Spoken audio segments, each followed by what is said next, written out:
You're listening to Dairy Voice by Dairy Business News, a podcast exclusively for the dairy industry.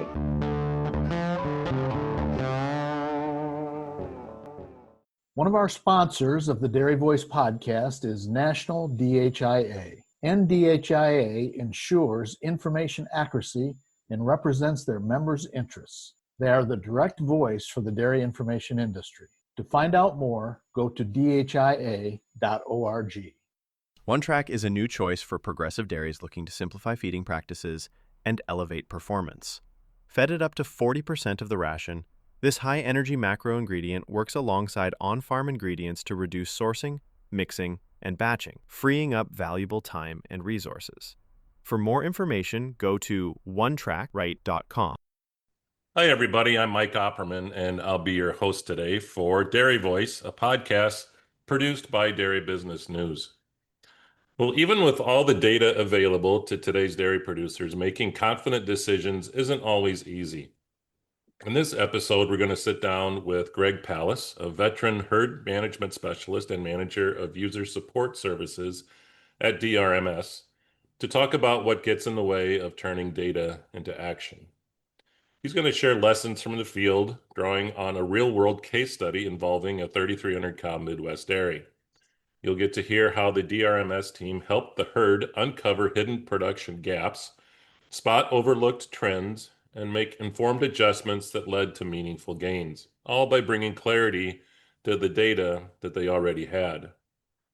So whether you're managing one tool or 10, this is a practical conversation for producers, consultants, and anyone trying to get more value out of their herd information. And I know everyone is trying to get more out of the data that they have. So Greg, welcome. Let's start with a quick intro. Tell us about your role and your background. Sure. Thanks, Mike. I've been part of the DRMS team for over 4 decades, and I currently serve as manager of user support services based out of our Ames, Iowa office. I work directly with the dairy producers, consultants, universities, and DHI service affiliates across the country. I help them use herd data to make more informed management decisions, whether it's through training, technical support, or on-farm analysis. I think what makes DRMS unique and what keeps me excited about doing this work for the long time frame that I've been doing it is our commitment to serving the dairy industry. We're a nonprofit organization backed by NC State and Iowa State, and our mission is pretty simple. We just try to turn complex herd data into clear, actionable insights that help producers succeed. We support herds of all sizes and systems all over the country, and we're focused on delivering research-backed tools, standardized data, and hands-on service. Hi, I'm Tim Hammerich. Looking for your next podcast? Check out the Fresh Cow Files from Zoetis, where we'll discuss hot industry topics including antibiotic stewardship, employee training, transition cow periods, and more. If you show that you're invested in this farm and that you care about those things like consistency and reaching production goals and reaching reproduction goals, and then invest in your employees, you will have a more productive, a more efficient, more profitable farm. So if you're ready for some eye-opening insights, I sincerely hope you'll join us on the Fresh Cow Files, available wherever you listen to podcasts.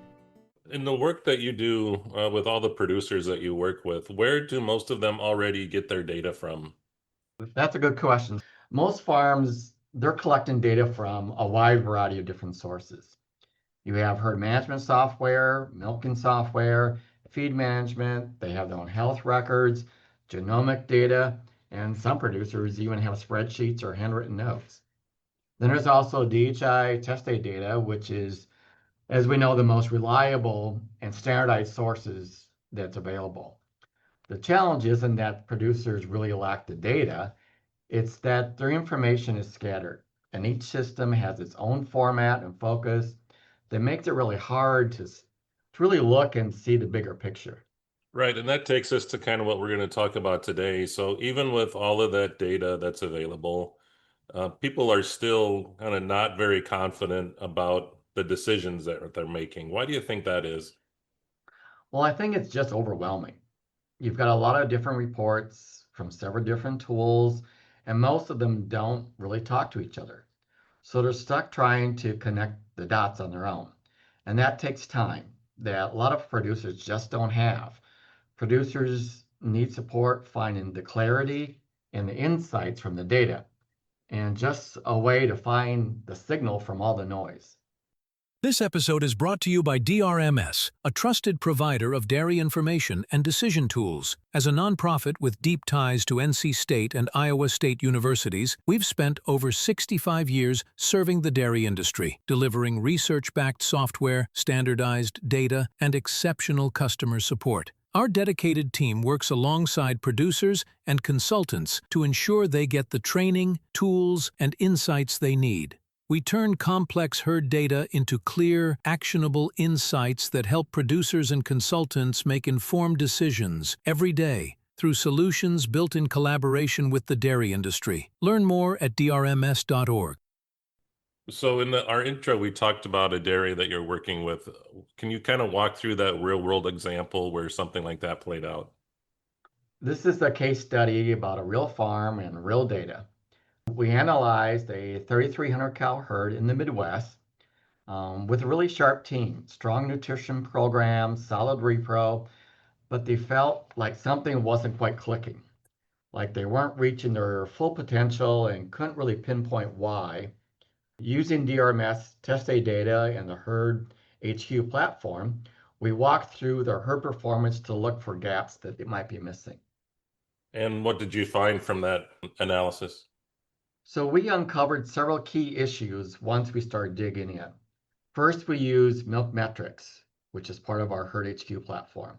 We compared their herd to similar Midwest herds with over 1,000 cows. Their herd was older and the top 75% for the age, but milk production was in the bottom half and fat was in the bottom 20%.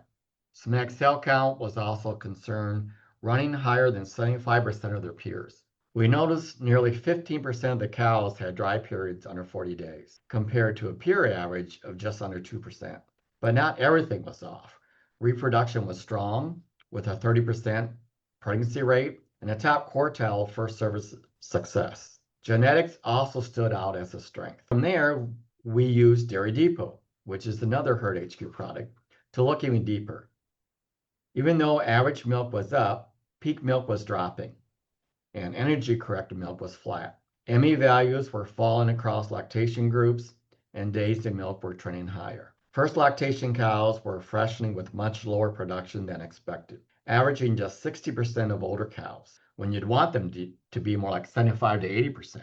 Their peak milks were also well below target. Somatic cell count issues were mostly in third lactation cows, with linear scores around 3.5, while younger cows were under 1.5.